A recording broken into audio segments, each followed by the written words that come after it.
प्रभु यीशु मसीह के नाम में आप सबको जय मसीह की। और मेरा नाम पास्टर अभिषेक कुमार है और आज हम एक बहुत ही इम्पॉर्टेंट टॉपिक पे बात करने जा रहे हैं। एक बहुत ही खास संदेश जो मैंने परमेश्वर के वचन से सीखा कि क्या पुरुष स्त्री से बढ़कर है। और हम आज इसमें 3 क्वेश्चंस के बारे में बात करेंगे। पहला ये है कि परमेश्वर ने आदम को पहले क्यों बनाया, फिर दूसरा कि क्या परमेश्वर पुरुषों को स्त्री से बढ़कर रखता है, और तीसरा मसीह में पुरुषों का और स्त्रियों का पद क्या है। मेरे इस बात को समझने के लिए, क्योंकि मैं बहुत वक्त से उत्पत्ति किताब पे मन लगा रहा हूँ, उसको समझने की कोशिश कर रहा हूँ। अगर आप उत्पत्ति किताब के अंदर जाते हैं, जब आप ये देखते हैं कि परमेश्वर नर और मादा में, नर और नारी में कंफ्यूज नहीं है कि परमेश्वर को ऐसा लगा कि परमेश्वर ने आदम को बनाया और सडनली लगा परमेश्वर अरे कुछ मिस हो रहा है और परमेश्वर ने स्त्री को बनाया। ऐसा नहीं है। अगर आप उत्पत्ति किताब पहला अध्याय में जाते हैं और यहाँ पे आप देखते हैं कि जब परमेश्वर ने 20 वचन में जल के जीवित प्राणियों से बहुत भर जाए, पक्षी पृथ्वी पर के आकाश के अंतर में उड़े, आप यहाँ पर पाते हैं कि परमेश्वर ने उनको 22 वचन में एक आशीष दी। और क्या कहा है? फूलों फलों और समुद्र के जल में भर जाओ। ये जो फूलों और फलों के जो आशीष है, जो इनका बढ़ने की आशीष है, वो बिना नर और मादा के नहीं हो सकता। जब परमेश्वर ने उन्हें बनाया है तो परमेश्वर ने उनको ऑलरेडी पूरा करके बनाया है। पर जब परमेश्वर इंसान को बनाता है तो क्यों परमेश्वर मनुष्य को पहले बनाता है, मतलब आदम को पहले क्यों बनाता है परमेश्वर? मैंने इस पे बहुत मन विचारा। मैं आपको बताना चाहूंगा कि ये प्रचार में क्यों कर रहा हूं, क्योंकि रिसेंटली मैंने एक वीडियो देखी। उस वीडियो के अंदर एक पास्टर ये कहता है कि जो हस्बैंड्स हैं और जो वाइफ, उनके रिश्ते के में प्रचार कर रहा है, बहुत ही बड़े फेमस पास्टर। वो कहते हैं कि जो वाइफ है वो हस्बैंड की फ्रेंड नहीं है, मतलब जो पत्नियां हैं वो पति की मित्र नहीं है। पति जो है वो ऑनर है पत्नियों के, पत्नियां जो है वो ऑन्ड की गई है पतियों के द्वारा। और मैं इस बात से सहमत नहीं होया, तो मैंने अपनी वाइफ को वीडियो दिखाई। मेरी वाइफ भी इस बात से सहमत नहीं थी, पता नहीं क्यों मैं सहमत नहीं था इस बात से। तो मैंने कहा कि मैं इस पर मन लगाता हूँ परमेश्वर के वचन पे। और जब मैंने इस पर मन लगाया तो मैंने बहुत सारी बातें परमेश्वर का आत्मा ने सिखाया मुझे। जब आप वचन पे मन लगाते हैं मेरे प्रियो, परमेश्वर आपके ऊपर अपने प्रकाशन को देना शुरू कर देता है। हालेलुया। तो यहाँ पर आप देखेंगे, यहाँ पे लिखा है 22 वचन में, फूलों फलों और समुद्र के जल में भर जाओ। नर और मादा का कॉन्सेप्ट पहले से ही था। जब परमेश्वर ने उनको बनाया है तो परमेश्वर ने जानवरों को भी नर और मादा करके ही बनाया है। पर आदम को क्यों परमेश्वर ने अकेले बनाया? और जब मैंने इस पर ध्यान दिया तो मेरे पास 2 बातें हैं जिनको मैं इसका उत्तर समझता हूं, जो मैं इसका उत्तर मानता हूं। अगर आप बाइबल के अंदर जाते हैं, आप देखते हैं कि जब परमेश्वर ने आदमी को बनाया तो परमेश्वर ने देखा कि उसके लिए एक उपयुक्त सहायक चाहिए। और परमेश्वर ने क्या किया? उसके सामने जानवरों को लेकर आया।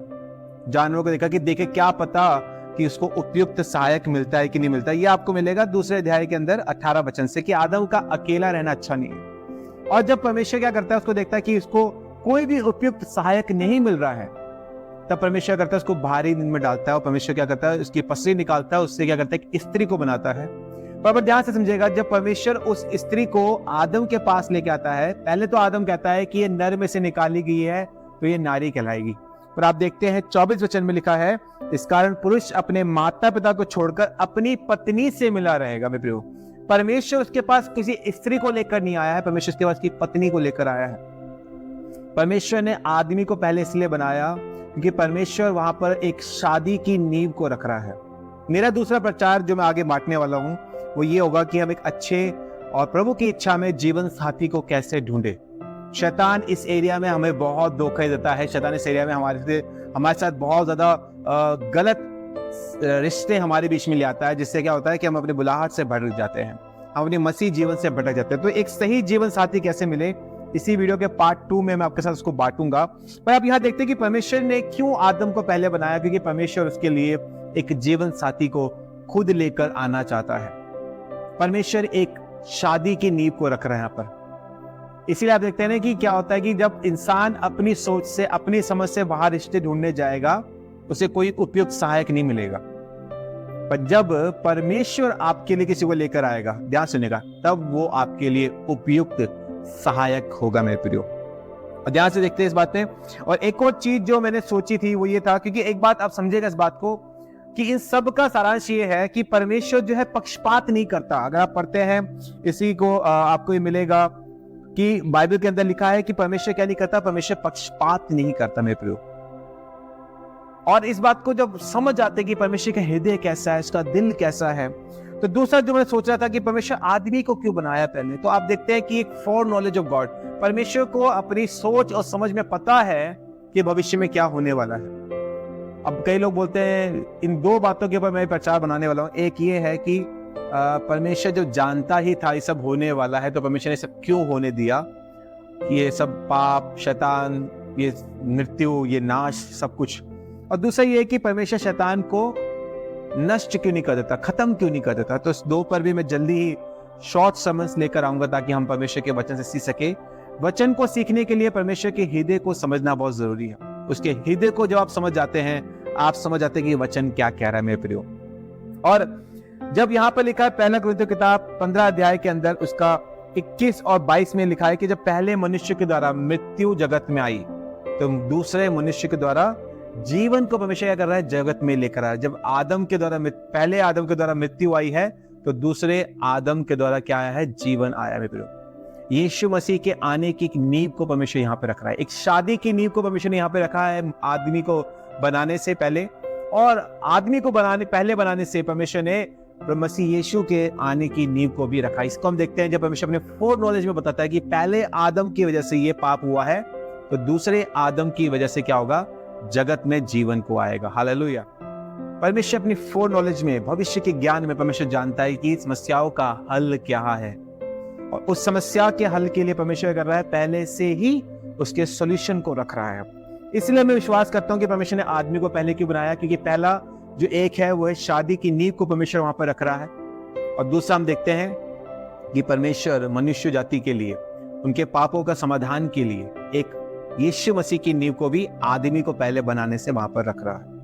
अगर आप बात करते हैं कि परमेश्वर ने पुरुषों को स्त्री से बढ़कर रखा है क्या, तो मैंने इस पर बड़ा मन विचार किया। आप बड़े ध्यान से देखिएगा, जब आप उत्पत्ति किताब को पढ़ते हैं, जब परमेश्वर ने आदमी को बनाया, जब परमेश्वर ने हव्वा को बनाया, तो जब परमेश्वर ने उनको आशीष दी, पहला अध्याय उत्पत्ति किताब उसका 27 वचन में लिखा है कि परमेश्वर ने मनुष्य को अपने स्वरूप के अनुसार उत्पन्न किया, अपने ही स्वरूप के अनुसार परमेश्वर ने उसको उत्पन्न किया, नर और नारी करके उसने मनुष्य की सृष्टि की। अगर आप हिंदी बाइबल में देखेंगे तो वहां पे उसको शब्द लिखा आता है, जहां पे हम सोचते कि यार तो आदमी की बात हो रही है, पर इंग्लिश बाइबल में देखेंगे वहां पे लिखा है देम देम देम, हर जगह देम लिखा हुआ, क्योंकि परमेश्वर दोनों की बात कर रहा है। और परमेश्वर ने उनको आशीष दी और उनसे कहा, प्लूरल वर्ड यूज हो रहा है कि परमेश्वर ने आदम और हव्वा दोनों को आशीष दी। आदम और हव्वा दोनों से ये कहा, फूलो फलो और पृथ्वी में भर जाओ, उसको अपने वश में कर लो। हालेलुया। परमेश्वर ने कोई पक्षपात नहीं दिखाया, परमेश्वर ने दोनों के लिए सेम आशीष को रखा है। और परमेश्वर ने उनको, ये शब्द लिखा है प्लूरल में लिखा है कि दोनों को ही आशीष दी, क्योंकि पाप से पहले परमेश्वर ने क्या किया है, आदम यहां पर है, हव्वा यहां पर है, और दोनों को परमेश्वर ने अधिकारी बनाया। बट ध्यान से समझेगा इस बात को, दोनों को परमेश्वर ने यहाँ पे अधिकारी बनाया है। और जब दोनों अधिकारी हैं, सब कुछ पृथ्वी का जो भी कुछ परमेश्वर ने बनाया है, परमेश्वर ने उसको उनके अधीन रखा है। हालेलुया। और जब शैतान उनके बीच में पाप को लेकर आता है, जब वो पाप कर लेते हैं, मैंने चीज को नोटिस किया है कि जब वो पाप आता है कुछ बदलाव आना शुरू हो जाते हैं, उन्हें पता लगता है वो नंगे हैं। हालेलुया। इतने वक्त से उनको पता नहीं था कि वो नंगे हैं, क्योंकि वो पाप में नहीं थे, उनका एक दूसरे को देखना पाप में नहीं था, पवित्रता से वो ढके हुए थे, परमेश्वर की उपस्थिति में वो ढके हुए थे। पर जैसे ही पाप एंटर हुआ, कुछ बदलाव आना शुरू हो गया। और मैं चीज को समझता हूं कि जब दोनों को आसपास रखा है, इक्वल रखा है परमेश्वर ने, और उनको परमेश्वर ने सब कुछ दे रखा है, जब पाप एंटर हुआ तब हुआ ये कि ये दोनों अब इक्वल नहीं रहना चाहते। ये दोनों, ये मेरे मन में पहले से था कि ये दोनों इक्वल नहीं रहना चाहते। ये व्यक्ति इस पे प्रबल होना चाहता है, ये व्यक्ति इस पे प्रबल होना चाहता है, क्योंकि अब सब कुछ तो अधीन है, ये एक दूसरे के अधीन नहीं है, ये एक दूसरे के समांतर परमेश्वर ने रखा है। और इस बात को कंफर्म करने के लिए अगर आप जब उत्पत्ति किताब 3 अध्याय उसका 16 वचन पढ़ते हैं, जब परमेश्वर स्त्री से बात कर रहा है, देखिए परमेश्वर क्या लेकर आया है, सिन के लिए परमेश्वर सॉल्यूशन लेकर आया है, जिसको हम पनिशमेंट भी देखते हैं कि हाँ, ये परमेश्वर उनको पनिशमेंट दी नहीं, इट्स अ सॉल्यूशन। परमेश्वर ने स्त्री और पुरुष को एक सॉल्यूशन दिया है उस पाप के लिए। वो पाप को अगर वो परमेश्वर ऐसे ही फैलने देता तो वो बहुत बड़ा ब्लंडर हो जाता, बहुत बड़ा नुकसानदेह हो जाता। परमेश्वर सॉल्यूशन लेकर आया है। और आप जब पढ़ते हैं हिंदी बाइबल के अंदर यही दिक्कत है, वहां पर आप उसकी गहराई में, निचोड़ में नहीं जा सकते। यहाँ लिखा है तेरी लालसा तेरे पति की ओर होगी, पर इंग्लिश में जब पढ़ते वहां लिखा है you want to control your husband. आप अपने पति को क्या करना चाहते हैं? कंट्रोल करना चाहते हैं। ये हुआ है पाप की वजह से। ये दोनों बराबर थे, परमेश्वर ने उनको बराबर की आशीष दी, परमेश्वर ने उनको बराबर का अधिकार दिया, परमेश्वर ने उनको बिल्कुल समांतर रखा है। वरना वो क्या करता परमेश्वर? सिर्फ अगर परमेश्वर पक्षपात करता, वो आदम को बोलता कि भाई सब अधिकार तेरे पास है, ये स्त्री भी तेरे अधीन है। नहीं, परमेश्वर ने इनको इक्वल रखा है। जब पाप एंटर हुआ है तो स्त्री ने क्या किया है? स्त्री के अंदर पति को अपने क्या हुआ? पति के ऊपर कंट्रोल करने की चाहत आ गई। ये वचन में लिखा है, परंतु परमेश्वर कहता है कि वो तुझ पे प्रभुता करेगा। क्यों? क्योंकि परमेश्वर ने यहाँ पे क्या किया है? वो पाप की वजह से जो उत्पन्न हुआ है, परमेश्वर ने उसको करेक्ट करने की क्या की है? कोशिश की है। और इसमें आप देखते हैं कि बड़े हैरानी की बात, मैं इसको पढ़ रहा था जब, तो पता नहीं कि मेरे मन में ऐसा आया कि मैं थोड़ा आगे और गॉडली कपल्स को देखूं। तो मैं आगे आया तो वहां पर आप देखते हैं, अगर आप आगे आते हैं नूह के बारे में देखते हैं, 9वां अध्याय उत्पत्ति किताब में, वहां लिखा है परमेश्वर ने नूह और उसके पुत्रों को आशीष दी और उनसे कहा फूलो फलो और बढ़ो, पृथ्वी में भर जाओ। यहाँ 9वें अध्याय में 1 से लेकर 12, 13, 14, 15 वचन तक परमेश्वर क्या कर रहा है? ब्लेसिंग की बात कर रहा है। परंतु परमेश्वर किससे बोल रहा है? नूह से बोल रहा है और उसके बच्चों से बोल रहा है।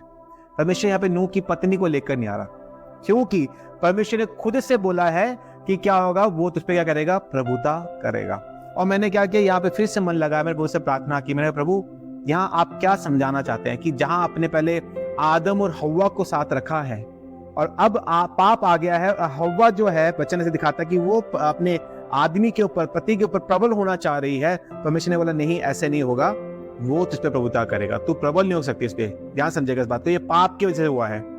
अभी मैं आपको आखिर में बताने वाला हूँ कि मसीह में पुरुषों और स्त्रियों का पद क्या है। हम इक्वल, परमेश्वर ने हमें इक्वल रखा है। पाप ने क्या किया है? हमारे अंदर चाहत रही है एक दूसरे के ऊपर होने की। परमेश्वर ने वहां पे एक ऑर्डर लेकर आया है, जो ऑर्डर पाप ने खराब कर दिया है, परमेश्वर ने उसको स्टैब्लिश किया है कि नए तरीके से, जहां परमेश्वर कहता है कि पति क्या करेगा? ऊपर रहेगा, पत्नी उसके सबमिशन में रहेगी। अब ध्यान से सुनेगा इस बात को कि परमेश्वर ने नूह और उसके पुत्रों को दी आशीष दी। देखिए ध्यान सुनेगा, जब आप एक फैमिली होते हैं, जब पति और पत्नी होते हैं, वो एक दूसरे को कंप्लीट करते हैं। प्रियो, अगर आप ये प्रचार जो है, उन लोगों को बुरा लगेगा जो संसार में पाप से चलते हैं, जो पवित्र आत्मा से प्रेरित होकर नहीं चलते, जो परमेश्वर की इच्छा से नहीं चलते। उन्हें लगेगा कि बहनें बोलेगी, अरे भाई ये क्या बात कर रहे हो, ऐसे कैसे वचन प्रचार कर रहे हो स्त्री को लेकर। और वहां पर कुछ भाई होंगे जो पवित्र आत्मा से परिपूर्ण होकर नहीं चल रहे होंगे, संसार से प्रेरित होकर चल रहे होंगे, वो बोलेंगे क्या बात कर रहा है भाई, कितना अच्छा प्रचार कर रहा है भाई।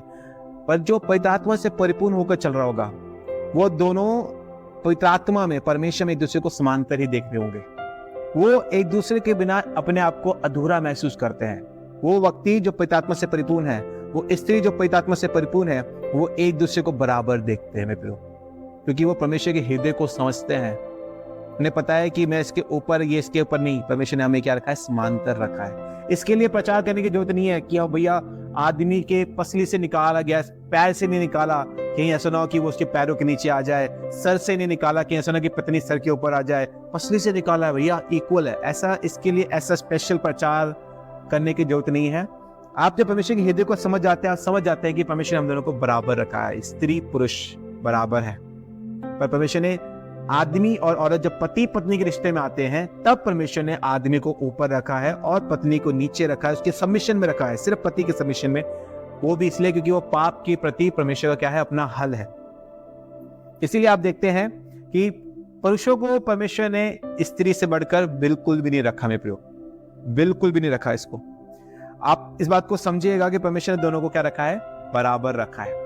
पर अब जो ब्लेसिंग्स है, जो की है ब्लेसिंग की, वो क्या है कि परमेश्वर ने नूह को और उसके बेटों को आशीष दी है। वो सारी आशीष जो परमेश्वर ने उत्पत्ति किताब में आदम और हव्वा को दी थी, अब वो सारी आशीष किसको मिल रही है? नूह को और उसके बेटों को मिल रही है। यहाँ पर जहाज में नूह की पत्नी भी थी, नूह की बहुएं भी थी, पर नूह की बहुओं का, नूह की पत्नी का यहाँ की जगह नहीं है। किसको परमेश्वर आशीष दे रहा है? परमेश्वर नूह को और उसके बेटों को आशीष दे रहा है, शेम, हाम, येपेत। और मैं इसको समझने की कोशिश करता कि जो सीक्रेट्स है ब्लेसिंग के, जो सीक्रेट है, ध्यान से समझेगा, सीक्रेट जो परमेश्वर ने दिया है कि इस पृथ्वी को अपने वश में कर लो, हमें इस पृथ्वी पे परमेश्वर ने अधिकारी होने के लिए बुलाया है, इसका जो सीक्रेट है वो ये है कि ये जो ब्लेसिंग है ये एक कपल के अंदर क्या होती है, एक्टिवेट होती है।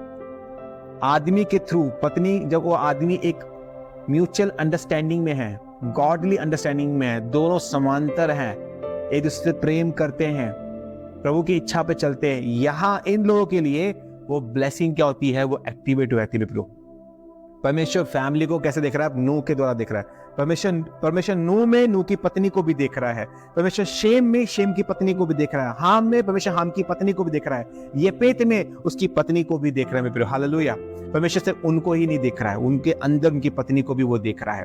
परमेश्वर उनको एक करके देख रहा है, पर क्योंकि पाप आ गया है बीच में और परमेश्वर ने पति को सर्वोच्च रख दिया है, क्योंकि पाप का सोल्यूशन ये था कि पत्नी कंट्रोल करना चाह रही है, जो बाइबल कहती है ऐसा, उत्पत्ति किताब 3 अध्याय उसका 16 वचन में, परंतु परमेश्वर उसके सॉल्यूशन में क्या कर दिया, एक ऑर्डर को मेंटेन कर दिया है। क्योंकि अगर ऑर्डर मेंटेन नहीं होगा तो क्या होगा, ये पृथ्वी परमेश्वर के हिसाब से चल नहीं सकती, क्योंकि ऑर्डर नहीं होने पे सब कुछ ध्वस्त हो जाएगा, सब कुछ खराब हो जाएगा। अब आप देखिएगा इस बात को, जब आप इसको आगे पढ़ते हैं पहला कुरिन्थियों किताब और उसका 11 अध्याय के अंदर, यहां पर परमेश्वर कहता है कि मसीह में पुरुषों और स्त्रियों का पद क्या है। आप यहां पे देखते हैं 8वें वचन में, 11 अध्याय उसके 8वें वचन में परमेश्वर कहता है, क्योंकि पुरुष स्त्री से नहीं परंतु स्त्री पुरुष से हुई है। अब यहाँ पे आप लगता है अरे भैया तो परमेश्वर आदमियों के पक्ष में बात कर रहा है कि पुरुष स्त्री से नहीं हुआ परंतु स्त्री किससे हुई है, पुरुष से हुई है। पुरुष स्त्री के लिए नहीं सृजा गया परंतु स्त्री पुरुष के लिए क्या की गई है, सृजी गई है। पर आप थोड़ा सा नीचे आएंगे 11 वचन में, यहां लिखा है, प्रभु का वचन है, देखिए, तो भी प्रभु में ना तो स्त्री बिना पुरुष और ना पुरुष बिना स्त्री के है। अब परमेश्वर कह रहा है दोनों एक दूसरे से क्या है, जुड़े हुए हैं। अब यहाँ 12 वचन में परमेश्वर फिर स्त्री को ऊपर कर रहा है, कह रहा है कि जैसे स्त्री पुरुष से है वैसे ही पुरुष स्त्री के द्वारा है, परंतु सब वस्तुएं परमेश्वर से है। हालेलुया। अब यहाँ पे देखते हैं कि परमेश्वर कह रहा है कि दोनों अपने अपनी जगह पर बड़े इंपॉर्टेंट है, और आप आदमी ये बात पे ध्यान न दे कि मैं स्त्री से बढ़कर हूँ, स्त्री ध्यान पे न दे कि मैं आदमी से कम नहीं हूँ। परमेश्वर कह रहा है सब कुछ किससे है, परमेश्वर से। हालेलुया।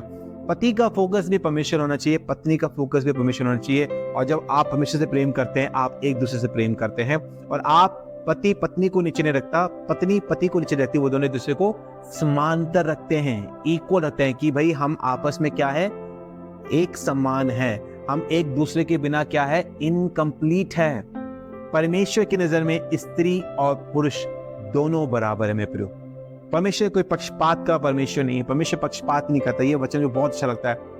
अगर जैसे कि मेरी बेटी, मैं पसंद नहीं करूंगा इस बात को कि मेरी बेटी कम आकी जाए, वो पुरुषों के सामने उसको नीचे रखा जाए, नहीं, मैं चाहूंगा मेरी बेटी समान हक प्राप्त करे। तो जब मैं पापी मनुष्य होकर, मुझ में पाप है, आदम का पाप मुझ में है, ये होने के बाद भी मैं अपनी बेटी को इस संसार के साथ कॉम्प्रोमाइज नहीं कर पा रहा हूं, मैं चाहता हूं कि मेरी बेटी इक्वल राइट्स रहे, इक्वल रहे बिल्कुल। तो क्यों परमेश्वर जो बिल्कुल पवित्र है, निष्कलंक है, वो क्यों उस भेदभाव को लेकर आए? परमेश्वर के हृदय के अनुसार परमेश्वर ने आदमी और पुरुष को इक्वल रखा है, हस्बैंड और वाइफ को भी इक्वल रखा था। पाप की वजह से परमेश्वर ने एक ऑर्डर को स्टैब्लिश किया है। वो ऑर्डर ये है कि पुरुष जो है ऊपर है और पुरुष की पति जो है ऊपर है, पत्नी उसके अधीन है। बट वो एक दूसरे को कंप्लीट कर रहे हैं, एक दूसरे को कंप्लीट कर रहे हैं, एक दूसरे की मदद कर रहे हैं कि वो प्रभु में बढ़ सके, परमेश्वर में चल सके। और आप देखते हैं पहला तीमुथियुस के अंदर अचानक से ये वचन फिर से आता है, और फिर मैं प्रभु से बोलता हूँ कि प्रभु आप ये वचन को यहाँ क्यों लेकर आ गए अचानक से। तो आप यहाँ पे देखते हैं कि यहाँ पर फिर से स्त्री के बारे में 2 अध्याय, और यहाँ पर आप देखते हैं कि 11 वचन में लिखा है, स्त्री को चुपचाप पूरी अधीनता से सीखना चाहिए। मैं ये कहता हूँ कि स्त्री ना उपदेश करे ना पुरुष पर आज्ञा चलाए, परंतु चुपचाप रहे। और क्योंकि आदम पहले, उसके बाद हवा बनाई गई, आदम बहकाया ना गया परंतु स्त्री बहकाने में क्या हुई, अपराधिन हुई। परमेश्वर कह रहा है कि वो ऑर्डर जो परमेश्वर ने अब स्टैब्लिश किया है पति पत्नी के लिए इस दुनिया में, उस ऑर्डर को भूला ना जाए, उस ऑर्डर को भूला ना जाए। जब अगेन मैं बात को इस तरह से रख रहा हूं, अगर आप बहनें, अगर आप परमेश्वर के प्रेम से प्रेरित होकर नहीं बढ़ रही, आप में परमेश्वर का आत्मा नहीं है, अगर आप संसार से प्रेरित होकर हैं तो ये प्रचार आपको इसलिए बुरा लगेगा कि भैया हम आदमियों से नीचे नहीं हैं। और वो भाई लोग जो परमेश्वर की आत्मा से प्रेरित नहीं है, जो परमेश्वर से प्रेम से प्रेरित नहीं है, वो ये प्रचार को नहीं इसलिए अच्छा लगेगा कि भैया हम तो औरतों से बढ़कर हैं। नहीं, आप जो परमेश्वर के आत्मा से प्रेरित होंगे मेरे प्रिय भाई, मेरे प्रिय बहन, और आप पति पत्नी होंगे आपस में, आप एक दूसरे को बराबर देखेंगे। आप बोले आप एक दूसरे के बिना अधूरा महसूस करेंगे। परमेश्वर ने हमें वो दिया है कि हम क्या कर सके, पूरा हो सके एक दूसरे में। पति पत्नी जब साथ में आते हैं तब वो पूरे हो जाते हैं। तो इसलिए आज जो मैंने वचन आपके साथ बांटा वो ये है कि परमेश्वर ने आदम को पहले क्यों बनाया, और परमेश्वर ने क्या पुरुषों को स्त्री से बढ़कर रखा है, और मसीह में पुरुषों का और स्त्रियों का पद क्या है। तो हमने इस बात पर विचार किया है कि परमेश्वर ने आदम को इसलिए पहले बनाया कि परमेश्वर दो चीजों की नींव डाल रहा है। एक यीशु मसीह की नींव परमेश्वर को रख रहा है, उद्धार की नींव को रख रहा है। परमेश्वर in his full knowledge God know what is going to happen. परमेश्वर को पहले से पता क्या होना चाहिए, उसका हल परमेश्वर पहले से ही निर्धारित कर रहा है। और दूसरा ये है कि परमेश्वर यहाँ पे शादी की नींव को रख रहा है, कि परमेश्वर कर रहा है कि जब आप अपने नजर से अपने लिए जीवन साथी ढूंढने जाते हैं, आपको कोई उपयुक्त सहायक नहीं मिलता है, तब परमेश्वर आपके लिए उपयुक्त सहायक लेकर आता है। दूसरा कि परमेश्वर ने पुरुषों को स्त्री से बढ़कर रखा है। तो आप देखते हैं कि परमेश्वर ने जब आदम हव्वा को बनाया तो दोनों को पृथ्वी का अधिकारी बनाया है, दोनों को। वो ये है कि पाप है जो बीच में आया, तब परमेश्वर को वो ऑर्डर को एस्टैब्लिश करना पड़ा कि वो डैमेज ना होने लग जाए, सब कुछ मानव जाति उस पाप के असर से खराब ना होने लग जाए। इसलिए परमेश्वर ने उनको अदन के बगीचे से निकाल दिया था, कहीं वो जीवन का वृक्ष का फल ना खा ले और हमेशा जीवित रहे। और मैं इस बात को बता रहा हूँ कि परमेश्वर स्त्रियों को पुरुषों से, पुरुषों को स्त्रियों से बढ़कर कहीं नहीं रखता, उनको बराबर रखता है। पर पाप के सॉल्यूशन के तौर पे कि इस पाप ने जो डैमेज किया है उसके लिए परमेश्वर ने एक ऑर्डर को वापस एस्टैब्लिश किया है, जहां परमेश्वर ने आदमी को क्या किया है, ऊपर रख दिया है। और तीसरे में मसीह में पुरुषों और स्त्रियों का पद क्या है। परमेश्वर कहता है कि सब कुछ वस्तुएं परमेश्वर से है, और परमेश्वर कहता है कि स्त्री बिना पुरुष कुछ नहीं है, पुरुष बिना स्त्री भी कुछ नहीं है। तो दोनों क्या है, परमेश्वर की नजर में एक ही है। स्वर्ग का राज्य पुरुषों के लिए भी है, स्वर्ग का राज्य स्त्रियों के लिए भी है। उद्धार के लिए अगर यीशु मसीह पुरुष का इस्तेमाल हुआ है तो उसी उद्धार के लिए एक कुंवारी गर्भवती मरियम का भी क्या हुआ, परमेश्वर ने इस्तेमाल किया है। तो परमेश्वर आपसे बहुत प्रेम करता है, भले आप पुरुष है या स्त्री है, परमेश्वर ने आप दोनों को बराबर रखा है। पति पत्नी को परमेश्वर ने पाप के ऑर्डर के अंदर थोड़ा सा ऑर्डर मेंटेन करने के लिए पति को ऊपर, उसके नीचे पत्नी को रखा है, परंतु एक दूसरे में कंप्लीट है। जब आप परमेश्वर के हृदय को समझ आते हैं, उसकी आत्मा से चलते हैं, तो आप एक दूसरे को ऊपर नीचे नहीं, आप एक दूसरे को बराबर करके देखते हैं। प्रभु आपको बताया कि आशीष दे। और हम जल्दी ही एक और प्रचार में आपके बीच में लेकर आ रहा हूं, जिसमें हम उपयुक्त जीवन साथी कैसे ढूंढे, उसके लिए मैं आपको प्रचार बांटूंगा। जो मैं वचन सीख रहा हूँ, जिसपे मैं मन लगा रहा हूँ, प्रभु से मांग रहा हूँ प्रार्थना करके कि प्रभु इस वचन को मुझे सिखाए। तो इस वचन को हम इसके सेकंड पार्ट में देखेंगे कि कैसे हम अपने लिए एक जीवन साथी को ढूंढ सकते हैं। जो कुंवारी बहनें, जो कुंवारी भाई लोग जो अपने लिए जीवन साथी को ढूंढ रहे हैं, वो लोग कैसे, किस रास्ते पे, किस पैटर्न में अपने लिए उपयुक्त जीवन साथी को ढूंढ सकते हैं। जल्दी वो वचन मकसद बांटने जा रहा हूँ। अगर आप हमारे चैनल पर नए हैं, इसे सब्सक्राइब करें, और वीडियो को पसंद है इसको लाइक करें और इसे शेयर करें, ताकि और लोग भी परमेश्वर के वचन से सीख सके। सबको जय मसीह की। प्रभु आपको बताया कि आशीष दे।